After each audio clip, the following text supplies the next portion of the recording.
আচ্ছা, আপনার সব কথা মেনে নিলাম, কিন্তু যদি মৃত্যুর পর আপনি গিয়ে দেখেন যে আসলে পরকাল বলে কিছুই নাই, তাহলে আপনার তো সব কাজ বৃথা হয়ে যাবে। দুনিয়াতে এত কষ্ট করছেন, কথা বুঝতে পারছেন না? দুনিয়াতে এত কষ্ট করছেন, নামাজ পড়ছেন, রোজা রাখছেন, হারাম খাচ্ছেন না, দুনিয়াকে এনজয় করছেন না। আমরা তো এনজয় করছি। আপনি যদি পরকালে গিয়ে দেখেন পরকাল বলে কিছু নাই, তাহলে কি হবে?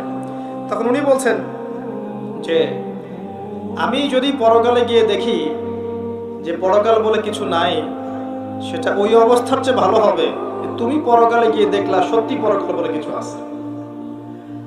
কথা বুঝেন নাই? মাথার উপর দিয়ে গেছে।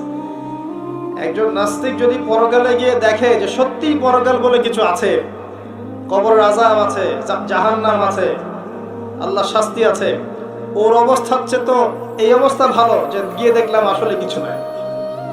কথা বুঝতে পারেন নাই?